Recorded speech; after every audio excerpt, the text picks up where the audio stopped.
ورحمة الله وبركاته. مساء الورد والنور عليكم يا أحلى متابعين في الدنيا. كل سنة وانتم طيبين وعيد سعيد عليكم يا رب وعلى الأمة الإسلامية كلها بألف خير. احنا بقى هنعمل معانا في الفيديو ده حاجة معظم الشعب المصري بيحبها وبيعشقها. نعمل معانا الكوارع وهنعمل معانا الكرشة وممبار، يعني ايه فيديو كده فيه شوية حاجات تحفة. تابعوا بس الفيديو للآخر علشان ان شاء الله في حاجات تحفة فيه. ولو أول مرة تشوفيني خش اشتركي في القناه ودوس لايك وشير عشان يوصلك كل جديد. معاكي مطبخ رشا غمري، ما تنسيش تشتركي. تعالوا بينا نشوف المقادير. بصوا انا معايا هنا دي الكوارع، انا جوزي جايبها لي طبعا متنضفه. انا ما رضيتش طبعا اجيبها بصراحه وانا بنضف الكرشه والممبار والكوارع عشان بس الفيديو ما يطولش عليكم وتزهقوا. بصوا انا جوزي جايبها لي، هي متقطعه كده زي ما انتم شايفين طرنشات كده. طبعا انا مسكتها غسلتها كويس جدا زي ما انتم شايفين، وهي بصوا بيضه زي القشطه ما شاء الله. ومعايا برده الكرشه اهي بصوا بيضه زي القشطه. طبعا انا بعمل خطوه مهمه جدا، انا هسقطهم دلوقتي في الميه في الحله، يعني في الميه المغليه. واول ما تاخد غلوه انا بكب الميه تاني وبعمل لها ميه من اول وجديد عشان بس الزفاره والريم دمت بقى ايه خلاص. انسي بقى ريحه الزفاره والقرف ده كله، لا ان شاء الله ان شاء الله جربيهم بالطريقه دي تحفه. انا هسقطهم دلوقتي. بصوا انا معايا الميه اهي غليت، انا هسقط بقى كده الكوارع. ماشي بسم الله. اول ما تاخد اول غلوه هاخد الميه دي ادلقها وهحط لها ميه تانية جديده نضيفه. وبعد كده بقى هحط بقى ايه المستكه والحبان وكل حاجه ليها. ماشي. وبرده في الكرشه هعمل كده. ليه بقى انا بدلقهم علشان خاطر الريم بقى والزفاره بتديكي يعني كده بتديكي ريحه احلى وطعم جميل جدا. انت ان شاء الله بس جربيهم بالطريقه دي وهتعجبكم. انا بس يغلوا وهصفيهم واحط لهم ميه تانية نضيفه وبعد كده هرجع لكم. لما توصل معايا للغليان كده الكرشه والكوارع انا بوطي خالص كده وباخدها بقى اصفيها وبرجع احط لها ميه من جديد. هي دي بقى الايه، بصوا الريم والزفاره ده كله بقى بيروح. ماشي بصوا انا بقى دلقت الميه. اول ما غليت دلقت الميه وحطيت لها ميه نضيفه خالص اهي. ماشي. هبتدي بقى ان انا احط بصلايه ماشي وكم طماطميه كده. جربوها بس بالطريقه دي وان شاء الله هتعجبكم وطعمها تحفه. هتشربي بقى شويه شوربه كوارع في منتهى الجمال. ماشي. وطبعا هنحط هنا واحدتين مستكه، ده اساسي عشان الشوربه. وهنحط بردك للكرشه. الكرشه دي على فكره احنا ان شاء الله هنعملها سنين، بس انتوا بس ايه تابعوا الفيديو للاخر عشان تشوفوا ايه اللي احنا هنعمله ان شاء الله في الكوارع وفي الكرشه دي. نحط كمان ورق لورا.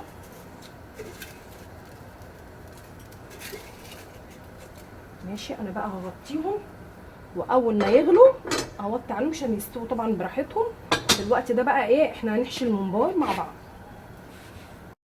الممبار اهو طبعا بقى انا منضفاه ان شاء الله. فيديو كده هبقى اجيب بقى ممبار واعمل لكم فيديو لتنظيف الممبار لوحده يعني. بصوا انا بقطعه كده في الحجم ده وبحشيه هو كده. طبعا بالنسبه بقى للتخديعه انا بحب بصراحه اخدع وعينها في الفريزر يعني لو في بقى عشان في المناسبه زي اللي احنا فيها بتاعه العيد دي رمضان، لو مستعجله وحابه ان انا اعمل للاولاد محشي بتبقى حلوه. فبصراحه انا كنت شايله شويه في الفريزر فطلعتهم ان انا بقى هحشي بيهم. بصوا انا بقى بمسكها بين صوابعي كده الكبير وده كده بصوا، وادخل كده الرز كده. بصوا في ثواني هتلاقوه اتحشى. المهم ان انتي ما تملوش لاخره عشان ما يفرقعش معاكي وتلاقي الرز كله وقع في الحله. ماشي. انا بعد ما بحشيه بروح عاملاه كده اهو بينزل كل اللي فيه. بصوا بخليه مبطط كده. ماشي. هعمل معاكم كمان واحده. ماشي. بمسك كده. هو بصراحه ربنا سهل جدا.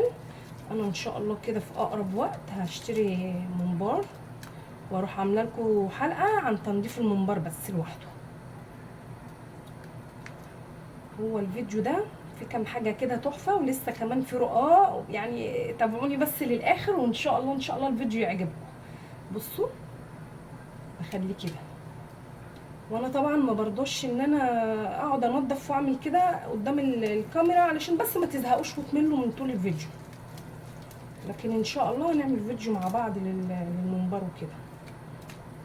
بصوا مفيش اسهل من كده، تحفه. وانا صح حطيت بقى شويه فلفل اسود كمان على الكوارع، بس انا بقى ما جبتهمش، الكاميرا ما جابتهمش. ماشي، انا هحشي بقى معايا بقيه الممبار وارجع لكم. خلص معايا اهو، والميه بتاعته كمان غليت، هسقطه بقى. بسم الله. طبعا لما بتقطعيه كده قبل الحشو يبقى احسن، بدل ما تقطعيه بعد الحشو ويتبهدل معاكي، لا الطريقه دي احلى واحسن. وطبعا احنا برضو هننكهه بشويه بقى حبهان ومستكه ورق لورا، هيديك طعم حلو قوي قوي. الحاجات دي بتحب ان هي يتحط لها توابل كويس علشان ما يبقاش فيه ولا ريحه زفاره ولا اي حاجه من دي.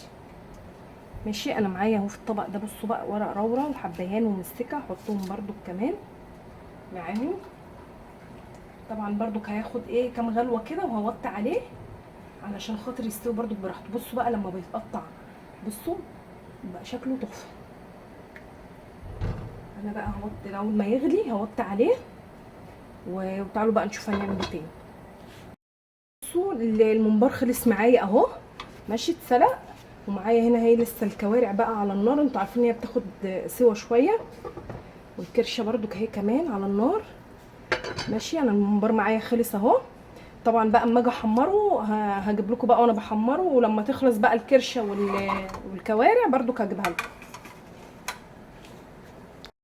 الكوارع خلصت معايا اهي زي ما انتم شايفين، والكرشه طبعا انا سبتهم لما يبردوا خالص تماما، لان انا هخليها بقى من العظم. يعني انا ايه هاخدها كده وايه واحطها على القطاعه واقطعها كده كلها، لان هو جوزي بيحبها كده بصراحه، يعني ما بيحبهاش بالعظم بتاعها وكده. فانا ايه بشيل بقى كل العظم بتاعها وبقطعها مكعبات وبرجعها تاني بقى على الشوربه، وبعد كده بغرفها له بقى في الطبق. بيبقى طعمها تحفه وتقديمها حلو بصراحه. ماشي، زي ما انتم شايفين كده بقطعها كده اهو.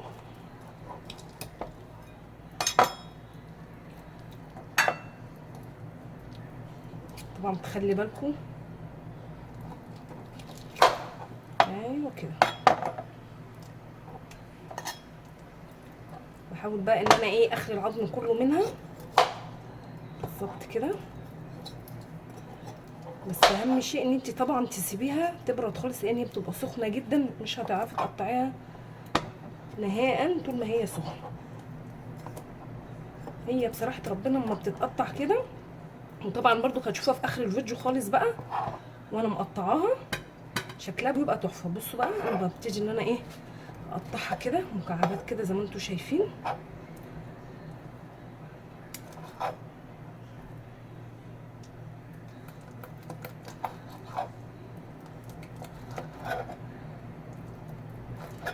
ماشي، بصوا بقطعها مكعبات كده زي ما انتم شايفين كده. ماشي، وبرجعها طبعا تاني على الشوربه تاخد كام غلوه معاها. طبعا انا لسه ما ملحتهاش زي ما انتم شايفين كده.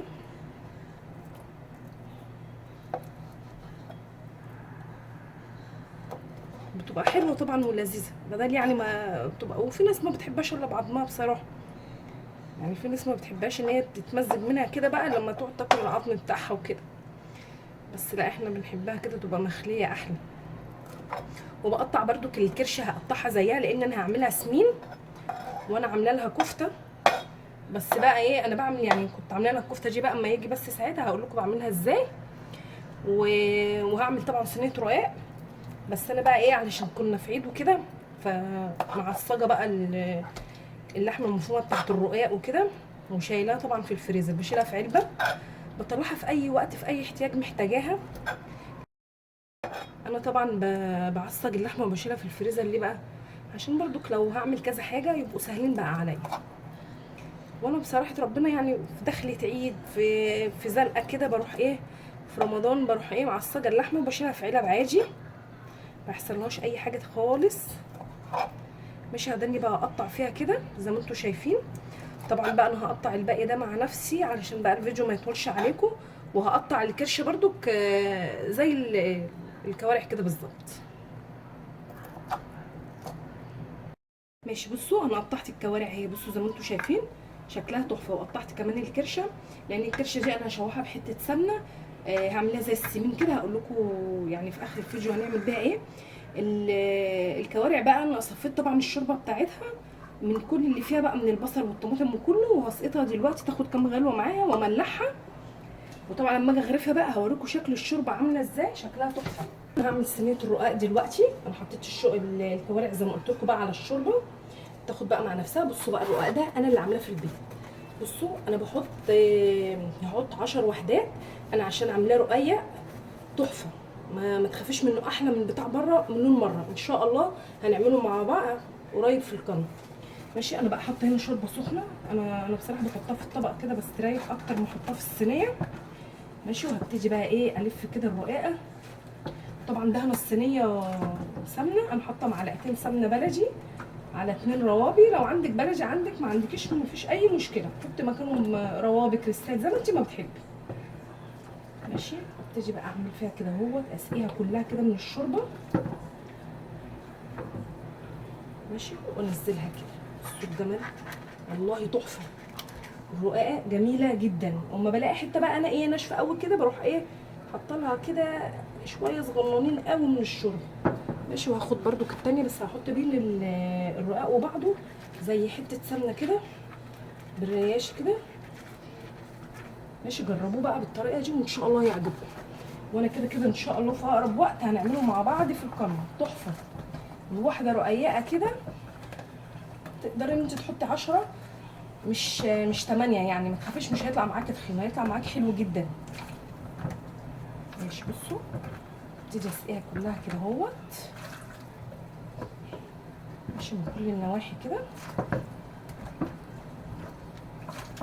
طبعا اهم شيء تبقى الشوربه بقى معايا سخنه، لما بتبتدي تبرد معايا او تقل بروح انا ايه مزوداها تاني. واجي بقى كده اهوت بسم الله وانزل كده بالراحه، لو في حته زياده مش مهم احطها كده اهو. ماشي وبالرياشه كده هروح ايه نفس ما عملت الاولى، هفضل طبعا اعمل كل الطبقات كده لحد ما اخلص ايه الخمسه اللي تحت. ماشي هعمل بقى الخمسه اللي تحت، واما اجي احط المفروم هجيبهم. انا بقى حطيت العصاج اهوت كده، انا حطيت 5 طبقات من الرقاق وفوقها العصاج. العصاج ده زي ما قلت لكم انا كنت عاملاه وبعصجه وبشيله في الفريزر في علب، بيبقى لو انا مستعجله مثلا او بعمل حاجات كتير بيبقى سهل عليا. هو العصاج انا بعمله اللحمه والبصل والبهارات، ما بحطش اي وملح وفلفل اسود وبهارات، ما بحطش اي ولا زيت ولا سمنه ولا اي حاجه، انا بستكفى بالدهون اللي فيه يعني بعصجه كده، ما بحبش احط عليه اي دهون خالص. ماشي بصوا صينيه الرقاق خلصت معايا اهي. طبعا زي ما انا ما قلت لكم حطيت 5 رقاقات من تحت و5 من فوق، وبدهن بين كل طبقه وطبقه طبعا سمنه.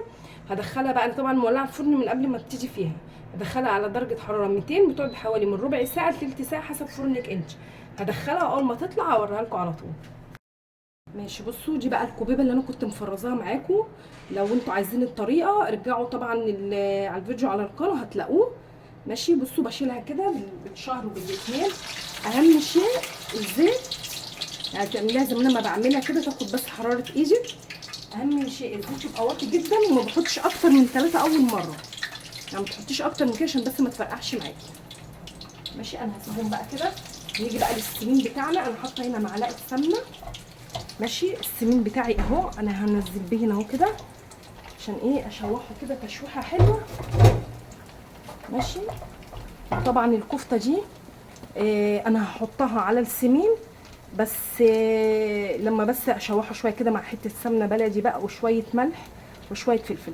الكفته دي انا عاملاها بالظبط لحمه مفرومه وبصل، لحمه مفرومه وبصل وبضربهم في الكبه، باخد البصل بس مش ميته وشويه البهارات ومعلقه واحده بقسماط وبكورها وبديها صدمه ايه على النار، وبعد كده بشيلها بقى في الفريزر. بصراحه تنفع لو هعمل بيها مكرونه هحطها على السمين كده زي ما انتم شايفين، اعمل بيها طاجن المسقعه برده لو تفتكروه هتلاقوه برده على القناه، يعني بتنفع في حاجات كتير قوي. فانا كنت عامله شويه بصراحه فاخدت منهم حبه بقى شلتهم في الفريزر فطلعتهم بقى احطهم على الكرشه كده ايه، يعني زي السمين بتاع بره بالظبط.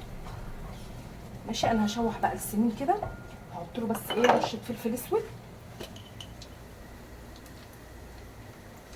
رشه كده من الفلفل الاسود، وهحط برده رشه ملح صغيره، ما تزوديش لاني طبعا الكفته عليها ملح عشان ما تحدقش بس معاكي. افضل بقى ايه اشوح فيهم كده لحد ما ياخدوا لون حلو وريحتهم كده تطلع، بقى اضيف لهم بقى على طول الكفته. انا هفضل طبعا اعمل فيهم كده لحد ما يدوني اللون الحلو. انا كده ضفت بقى اللحمه المفرومه، الكور اللحمه اهي، بصوا ريحته فظيعه. احنا بقى هنقلي دلوقتي الممبار اهو مع بعض. هو على فكره السمين ده انا بس عشان كان عندي كرشه، لكن هو بقى بيتضاف له طحال، بيتضاف له حاجات كتير جدا السمين، حسب اللي انت بتحبيه حطيه. ماشي، وهقلي بقى الممبار كله كده.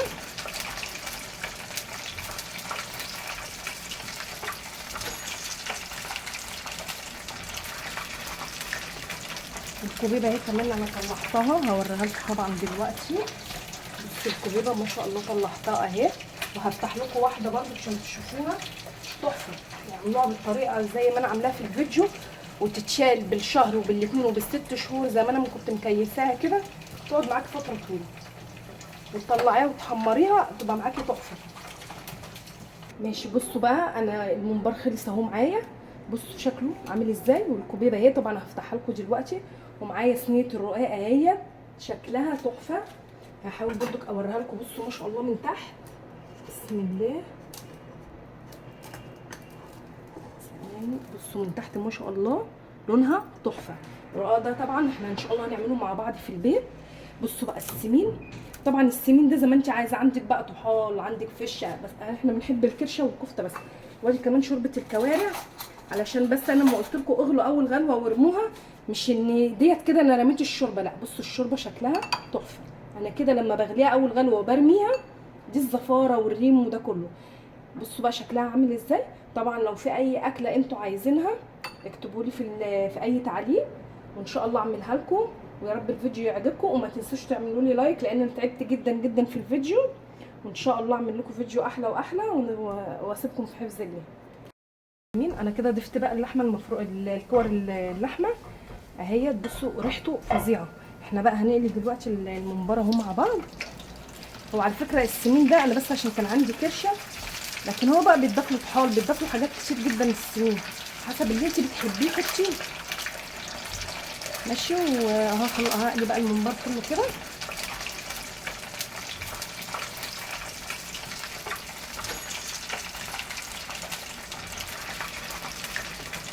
الكوبيبه اهي كمان انا طلعتها، هوريها لكم طبعا دلوقتي. بس الكوبيبه ما شاء الله طلعتها اهي، وهفتح لكم واحده برده عشان تشوفوها تحفه. يعملوها بالطريقه زي ما انا عاملاها في الفيديو، وتتشال بالشهر وبالاتنين وبالست شهور زي ما انا كنت مكيساها كده، تقعد معاكي فتره طويله، وتطلعيها وتحمريها تبقى معاكي تحفه. ماشي، بصوا بقى انا الممبار خلص اهو معايا، بصوا شكله عامل ازاي، والكوبيبه اهي طبعا هفتحها لكم دلوقتي، ومعايا صينيه الرقاق اهي شكلها تحفه. هحاول برضك اوريها لكم. بصوا ما شاء الله من تحت، بسم الله، بصوا من تحت ما شاء الله لونها تحفه. الرقاق ده طبعا احنا ان شاء الله هنعمله مع بعض في البيت. بصوا بقى السمين، طبعا السمين ده زي ما انت عايزه، عندك بقى طحال، عندك فشه، بس احنا بنحب الكرشه والكفته بس. وادي كمان شوربه الكوارع، علشان بس انا لما قلت لكم اغلوا اول غلوه وارموها، مش ان ديت كده انا رميت الشوربه، لا بصوا الشوربه شكلها تحفه. انا كده لما بغليها اول غلوه وبرميها، دي الزفاره والريم وده كله. بصوا بقى شكلها عامل ازاي. طبعا لو في اي اكله انتوا عايزينها اكتبوا لي في اي تعليق، وان شاء الله اعملها لكم. ويا رب الفيديو يعجبكم، وما تنسوش تعملوا لي لايك لان انا تعبت جدا جدا في الفيديو. وان شاء الله اعمل لكم فيديو احلى واحلى، واسيبكم في حفظ الله.